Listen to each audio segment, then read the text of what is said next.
Welcome to Gashis Kamantu, the tallest man in Back Africa. Let me start by asking you a question. Do you think that a Democrat can shift the allegiance to a Republican simply because the Republican have won the elections? Or do you think the Labour Party or the Liberal Party, or that is the Conservative Party in Britain, can shift because the other party has not won the elections? The chicken are coming home to roost in Kenya. I'm saying this because of what happened yesterday in Kiambu, where the former governor, James Nyoro, led all the Azimio politicians who are vying with Azimio, who are supporting Raila Odinga, and they trooped back to their home, where they actually belong. That is Kenya Kwanza, and to be precise, UDA. And they pledged their loyalty to William Samoei Ruto's government. And this is something that is expected. It is not something new. It is only that they did not do it in time. And if you ask me, I would say these guys were never in Azimio. These guys were spoilers. These guys are the one who never sold Raila Odinga's policy. They never marketed him. They were just there to benefit from his win. Walikuwa tu pale.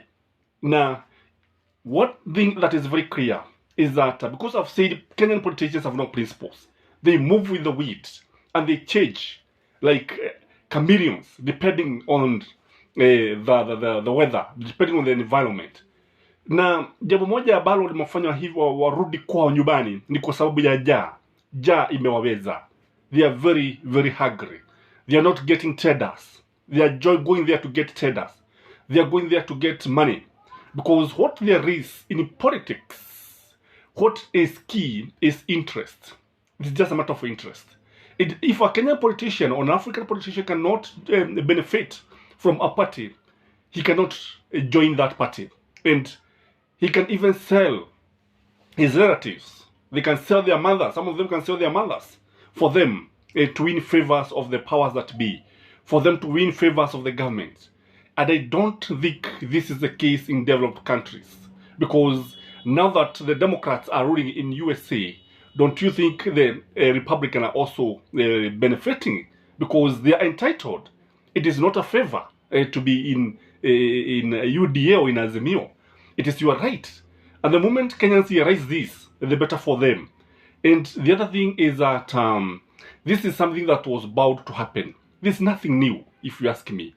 And what is driving these guys, other than tamaa ya pesa, tamaa ya kupata kadarasi, njaa ya pesa, the other thing that is driving them is fear of the government. They fear that the government may go for them. They fear that because they had accumulated a lot of money, and they fear that the government can actually follow them and they can fight themselves in court. And you know what happened yesterday? The anti-corruption czars yesterday were able to freeze millions and millions of money from the former governor Mwagwe in his wife's account.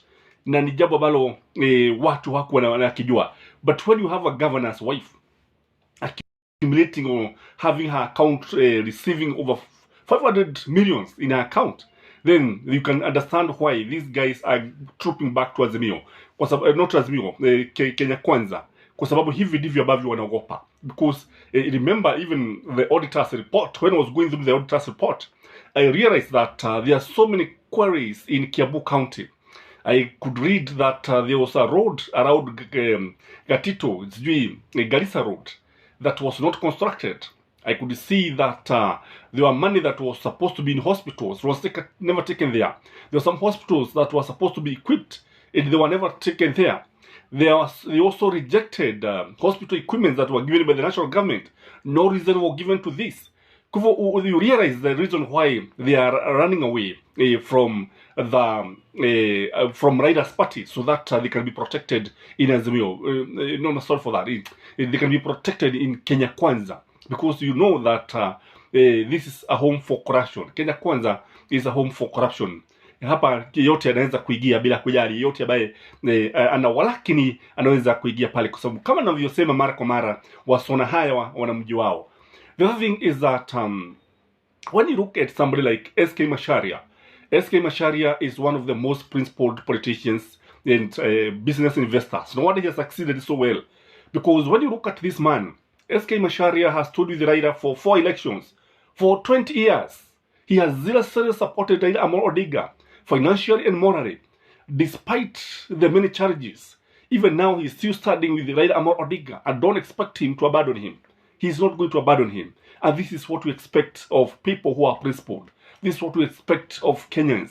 This is somebody that can teach many people on how it means to have principles, how it means to start with a principle and to support a candidate that you believe in. Because SK Macharia is an epitome of a character who believe in Raila Amolo Odinga's policy, just like in this channel, that we believe in his dream, we believe in what he does, because I believe this is one person who is likely, or who can bring the meaningful change that the country has been yearning for.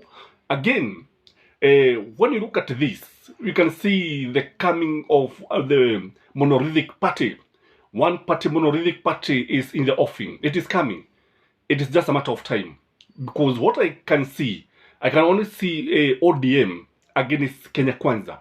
And when I look at what is happening, even at Western, I can see William Samuel Ruto doing everything possible to raid Western.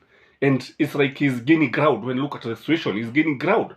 And I think Azimio need to do something here. Because they need to protect their territory. Because the way Ruto is cannibalizing the territories that are controlled by Azimio, I think it is important to ensure that they are safe, they are secure. Again, it is just because of Uhuru Kenyatta. When you look at Uhuru Kenyatta is expected to retire from politics. He is expected to resign as Azimio chairman.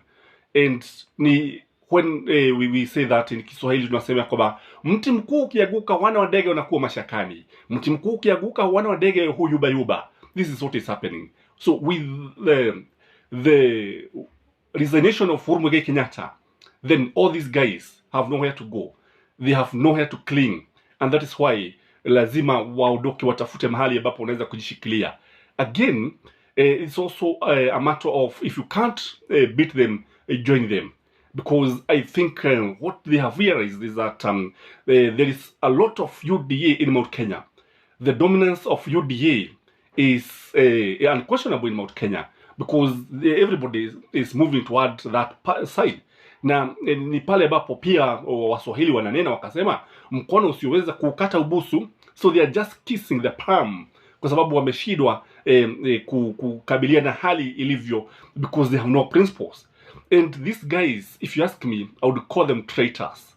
Traitors because they have betrayed Raila Amolo Odinga. Traitors because they have betrayed their principles. Traitors because they have no direction. Traitors because they are also likely to betray William Samuel Ruto come 2027. Again, this is very, very funny. These are wolves in sheep's clothing. They are very dangerous. They didn't mean well for Azimio. And it was better if they left, because what they did walizuia watu ambao walikuwa wanataka kumuunga mkono Raila, au yule wale wao, labda kuna watu wengine ambao wangepata kura nyingi na kusaidia Azimio. But when they came here and prevented other candidates to be given maybe Jubilee tickets, and they knew very well that their heart was not in Azimio, then you can only describe them at the best as wolves in sheep's skins. Kwa hivyo kile ambacho tunaweza tukasema ni kwamba mikakati ya Azimio inafaa kuangaliwa upya, ili kujua kwamba kuna mashindano makali sana ambayo yako mbele yetu. Again, these are just political turncoats. Political turncoats because they have no principles. Political turncoats because they have no future. Political turncoats because they are irrelevant. Political turncoats because they are of very little consequence. So their deflection does not mean anything. Or do you think, our viewers, that these guys are going to change anything? Because already we have further elections, the nominations have been done, the government has been formed, and there's nothing they can do. Because already, what we know, we have Kenyan politicians are driven by their stomachs. And ni tubo mbele na megine nyuma. Na ni tamaa ambayo ilimuua fisi. Because if you ask me, what they are doing is not the right thing. If you ask me, these guys have no future in Kenyan politics. Leave alone Kiambu politics, even the country's politics. They have no future. And when the history of this country will be written, we shall call them traitors. I don't know what you think. This is Gashi's Command 2, the tallest man in Black Africa. Can you subscribe to this channel and share it and help us to reach as many subscribers as possible? Bye-bye.